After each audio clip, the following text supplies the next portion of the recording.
Quand tu étais bébé, si tes parents n'étaient pas auprès de toi, penses-tu que tu serais là aujourd'hui? Si ta mère ne t'aurait pas changé les couches, si ta mère ne t'aurait pas fait dormir, ne t'aurait pas donné à manger, tu penses que tu serais là aujourd'hui? Si ton père ne serait pas parti au travail tous les matins, tu penses que tu serais là aujourd'hui? Tu avais, quand tu étais petit, quand tu étais bébé, plus besoin d'eux que eux, pendant leur vieillesse, ils ont besoin de toi. Donc la moindre des choses, c'est de leur donner le respect de patienter. Combien de fois ta mère et ton père ont délaissé leur plaisir de la vie, leur repos pour toi? Et les paroles que je dis, il n'y a que ceux qui ont des enfants qui vont la comprendre. Combien de fois ta mère elle n'a pas dormi?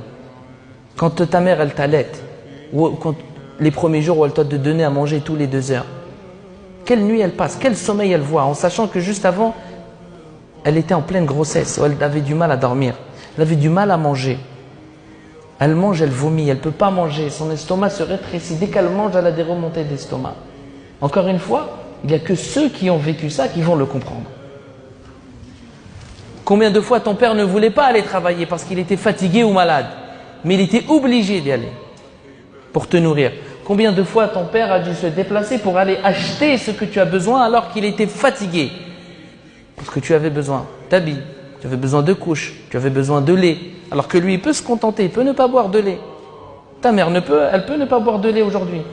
Mais quand il manque le lait, quand il manque le gigose, que tu dois prendre ton lait, si ton père ne sort pas, qui va aller chercher? Combien de fois tes parents t'ont emmené aux urgences? Parce que tu étais malade, tu es un bébé, tu ne peux pas te plaindre, tu pleures, on ne sait pas ce que tu as. Ton père, il a travaillé toute la journée, il n'a qu'une seule envie, c'est rentrer se reposer. Et sa femme lui dit, écoute, il est malade, il faut l'emmener aux urgences. Et il va passer toute la nuit aux urgences et le lendemain matin, il doit repartir au travail. Et toi, quand on te demande une chose, ça y est. Pourquoi il demande toujours à moi?